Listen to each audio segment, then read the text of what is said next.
Nosso quadro Fala Doutor de hoje, eu recebo o advogado Tiago Souza. Ele é especialista em direito da família. Doutor, bom dia. Bem-vindo ao nosso programa. Obrigado pela presença. Vamos bater um papo aqui, falar um pouquinho sobre o direito da família e esclarecer algumas dúvidas que vão chegando até mesmo por parte da nossa audiência. Doutor, bem-vindo mais uma vez, tá bom? Obrigado, Bruno. Obrigado à TV Guanandi aqui pela oportunidade de estar aqui. Imagina, vamos lá. A gente que agradece a sua presença. Doutor, a primeira pergunta que nós temos aqui é quais são os direitos de cada cônjuge em relação à divisão de bens em um divórcio, para quem está passando pelo divórcio, né? Como é que é feita essa relação de divisão? Porque às vezes fica, quando não é algo amigável, né? E boa parte dessa separação, na hora de colocar o divórcio, há disputa pelos bens. Não, você conquistou isso junto comigo, eu tenho direito. Como é que fica? Algum lado tem mais direito do que o outro ou não? Esse é um ponto muito importante na hora do divórcio, né? Sempre que não é consensual, existem essas dúvidas. Sim. E a gente sempre fala que o direito de família começa quando termina o amor. Não só por conta do final do relacionamento, mas também porque as partes não conseguem mais conversar para poder resolver as situações. Então, o primeiro ponto que nós precisamos analisar é sobre o regime de bens que essas pessoas escolheram para poder compor ali o casamento. Então, nós temos 4, tá? Vou falar de cada uma delas. Comunhão parcial de bens, que é a mais utilizada hoje em dia.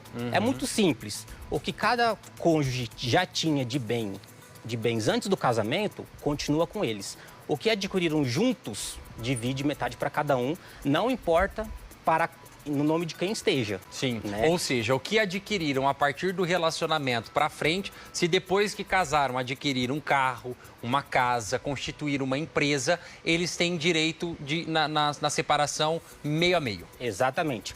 Comunhão parcial é assim e participação final dos aquestos também é assim. Construiu junto, metade para cada um, não importa o nome de quem esteja.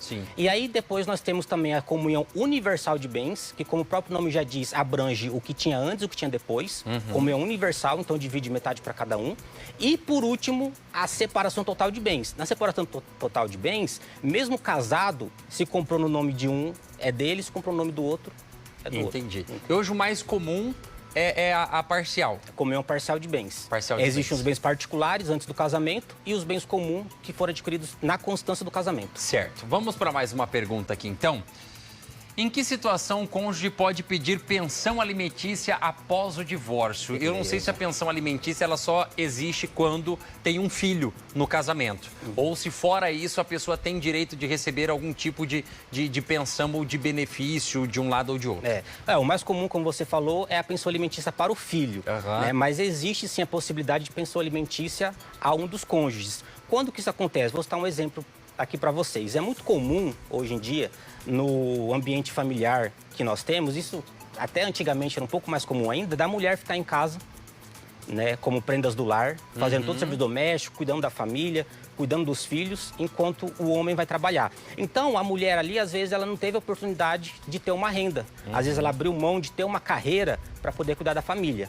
Então, nesse caso, é totalmente possível que a mulher peça, sim, pensão alimentícia ao ex-cônjuge, ao marido, porque ela se privou de ter um rendimento, de ter uma profissão para poder cuidar da casa. E aí, quando há essa separação, doutor, no caso, a mulher ela fica desamparada, porque ela ficava em casa cuidando dos filhos, limpando a casa, cuidando de toda a casa. Então, separando, ela fala, e agora? Eu vou viver do quê? Porque quem mantinha a residência era o companheiro. Isso. Então, é possível, sim, pensão alimentícia nesse caso em que a mulher, depois do divórcio, não consiga ali se sustentar, justamente porque ela abriu mão em prol da família, né? Doutor, agora uma pergunta, porque a gente sabe que hoje existe os relacionamentos homoafetivos. Sim. Nesses casos, enquadra também o que é válido aqui para esses relacionamentos, sejam com homem ou mulher com mulher? Enquadra sim, perfeitamente. É a mesma regra, independente do tipo de família. Sim. Entendi. Vamos lá então para mais uma pergunta aqui no nosso quadro Fala Doutor. Quais são os procedimentos legais para solicitar uma revisão do valor da pensão alimentícia? Olha, eu estou recebendo um valor da pensão, mas não está sendo suficiente, ou descobriu que o ex, usando mais esse comparativo, né? Que é o que a gente vê com maior frequência. Ah, o marido, meu ex-marido, pai das crianças, está ganhando mais, ele pode contribuir mais. Ela acha que está injusto, que precisa melhorar. E aí, como é que faz? Bom, pensão alimentícia, revisão de pensão alimentícia, são 2 pontos importantes que eu vou falar agora. Quais são? É um binômio que a gente usa para verificar qual que é o valor de pensão alimentícia ser paga. Possibilidade de quem paga, né? Então a condição que quem vai pagar tem e a necessidade de quem vai receber os alimentos. Então tem que fazer uma balança, tem que fazer um contraponto entre essas 2 situações. Sim. Então, se é verificado que o pai aumentou a renda, tem mais condições de pagar um valor maior para o filho, é possível pedir a revisão. Do fator contrário também, se a criança passou a ter alguma outra necessidade, às vezes até pelo avançar da idade, né? Agora está precisando fazer algumas outras atividades que demandarão mais recursos financeiros, aí é possível também entrar com esse pedido de revisão. Então, o pedido de revisão é possível tanto para aumentar quanto para diminuir. Sempre considerando esse binômio, necessidade e possibilidade. Certo. E, por exemplo, vamos supor, o pai...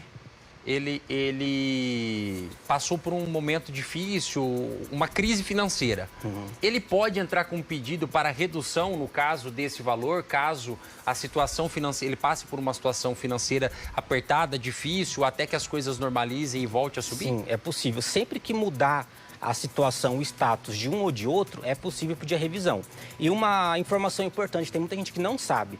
O filho completou 18 anos, já pode parar de pagar de imediato a pensão alimentícia? Não pode. Só pode parar de pagar a pensão alimentícia mediante um acordo judicial ou determinação do juiz. Certo. Vamos para mais uma pergunta aqui então, doutor. Quais são os direitos de um casal em união estável em comparação ao casamento civil? Qual que é a diferença? A união... explica pra gente primeiro o que é a união estável, né? O casamento civil, quando você vai lá no cartório, reconhece, estamos casados perante a lei. Isso, né? Isso mesmo. O que é essa união estável? Morar junto é uma união estável?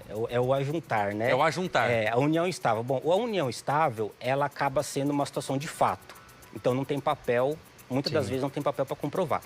É possível as pessoas irem em cartório e lavrar uma escritura pública de união estável. Sim. Beleza? É possível. Mas a maioria das pessoas não fazem isso. Ficam só, de fato, morando junto.